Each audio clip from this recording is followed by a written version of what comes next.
Greetings and salutations, everybody. Welcome back. I hope you had a great holiday season and especially New Year's. And now that we're past all that and back into, well, hopefully back into the usual swing of things, it's time to kind of dive back into some videos I haven't done in a while, such as remakes. So, are they worth remaking? Are they better than the original, which is rare? Do they hold their own, like, say, maybe Fright Night? Or does it feel like a bit of a waste, like, say, Ghostbusters, because the original one has kind of endured, and maybe doing a sequel or spin-off would have been a better idea to kind of, keep the franchise going or reintroduce people to it. So, for this one, I chose Poltergeist from 2015. I know it's got a low rating, but I went in with a very open mind, mainly because of Sam Rockwell. I've really enjoyed a lot of his work, and in the opening credits, I was also happy to see both Jane Addams and Jared Harris in the cast as well. Both of which I also enjoyed, and one of which I may or may not have crushed on a little bit over the years, but that's not what this video is about. Anyways, for those unfamiliar with the original, there will be some spoilers in this video, as there are some comparisons between the two, but the basic synopsis is as follows. A family whose suburban home is haunted by evil forces must come together to rescue their youngest daughter after the apparitions take her captive. So, this film did take a few routes to kind of change things up a bit, which I feel is good in some cases. Not just in the time frame with having flat panel TVs and smartphones and tablets and drones and such, but they also changed a few aspects of the family. Such as, in this case, the father's out of work rather than working for the company who makes this housing complex.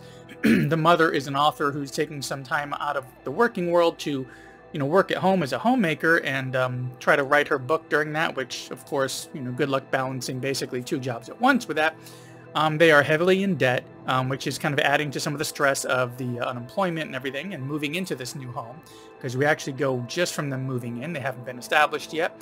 There's also two experts brought in, just like before, but, we have the academic one and the spiritual one. But the spiritual one has also a ghost hunting style show that the oldest daughter is very familiar with, is a huge fan of and everything. And instead of being a little woman, they are recast as an older man, played by Jared Harris, with Jane Addams playing the academic one, who also, for some reason in this case, happens to be his ex-wife also. Also, the house is still built on a cemetery, which was relocated, but others around the area already know about this, so it's not really that much of a secret, and it's let out pretty early, even though the family didn't know about this. As for the kids, they're basically the same. We have an older teen daughter that we don't have a lot going on with. Even in the original, they didn't really do too much with her. We have the middle kid, who's a boy, and the youngest, the little baby of the family, and this little girl, who's the one who ends up going missing. But, let me just cut to the chase here, because, and I'm going to throw in some spoilers along the way, so be warned, but something about this just didn't really work for me, particularly in the family and that dynamic. There was very little chemistry there, and I don't think it's from the acting. I think it's from the scenes that they decided to write to try to have us get to know them. There just didn't really seem to be much good material there. Even Rockwell really comes across as very flat and shallow in this, and I've seen him do such great work in the past. The paranormal happenings in this as well, they don't really ease into it that much. It's very in your face, very obvious stuff going on rather than the slow creeping buildup. Think of the original, where we have just, for instance, a scene in the kitchen with the chairs. They're put out, the mother puts them back, she comes back in, they're out again. She fixes them another time, and when the camera pans away for only about 3 to 5 seconds when it comes back, they're all stacked up crazy fashion. And just a simple thing where they go very simple, slow, and then they throw something in your face to really make it scary and spooky. This one, the happenings are more extreme, and they're happening pretty quickly throughout it. But this is all happening while I really was not connecting with this family. So by the time they call in the experts for this third act, I was just waiting for the resolution. And while there is a lack of mystery in that we see where the little girl is, at certain times, like they fly a drone into this portal to find her, there are some parts, at least during that third act, that do shine a bit. Basically, we do get some scenes with some great special effects. Admittedly, they did do a really good job with that. We have our journey and the rescue, and they changed things up a little bit by having the middle child, the boy, going in to rescue his sister instead of the mother going in there. But we never got that much of the false resolution sense like we had in the original, where they think everything's fine and then it kind of turns bad again. We only get this minute of that as they are wrapping up that first night of supposedly cleaning the house. They also throw in another level where our spiritual expert is kind of heading back into the other realm to close it, but I just felt like it was kind of wasted because I didn't really care much about him. He wasn't really written that well. And, you know, I'm throwing those terms out there a lot about not caring. And, you know, in any film, you know, whether it's horror or anything, you know, the stakes need to matter. It doesn't matter if it's horror, action, romantic comedy. They need to have these stakes and have me care about them to really pull me into that story.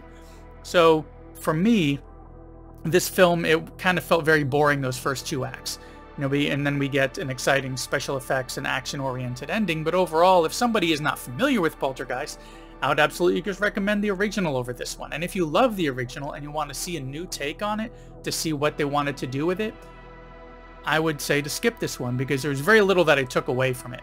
And if you check out some of the Poltergeist reaction videos on YouTube, let's say, from anybody under 40 or especially anybody under 30, more often than not, and actually in my experience, I think in every time that I've seen somebody kind of react to this movie, they are invested, they are spooked, and they enjoyed the entire thing. You know, no real reason to do that remake since the original holds up so well. Which brings me to a quick comment, which knowing me is not going to be very quick at all. I understand why to remake something in this case, you know, so they love it, they want to bring it to a new audience, and they want to make some money, so they remake it. But I feel like a better route would have been to remaster it and re-release it. You know, take a film like this, remaster it, re-release it, announce a 4K Blu-ray release coming months down the line so people will go to the theater to see it first, and kind of make some money that way and reintroduce people to it. Or, you know, and I haven't seen the Poltergeist sequels since they first hit home video, so I have very dim memories of them. Make another sequel or spin-off, like with Ghostbusters Afterlife. I know that's hit or miss for some people, but it made more sense, you know, that if you can maybe even have that coincide with the release of that remastered version. You know, remaster it, get that Blu-ray out there a few months later, and then put up another sequel or spin-off. I think it would have done a lot better that way. But anyways, as you can guess, you know, I didn't really care for this one that much, and I think it would have been better to do maybe a more exact remake with just some very small changes and tweaks to that script to update it a little bit, but not go so far away from it. Write the family a bit better. But, you know, and that's just if the people who were in charge were really, you know, really set on wanting to remake it. And also, I'm not specifically against remakes. You know, overall, I enjoyed Ghostbusters. You know, not as much as Afterlife and not as much as parts 1 or 2.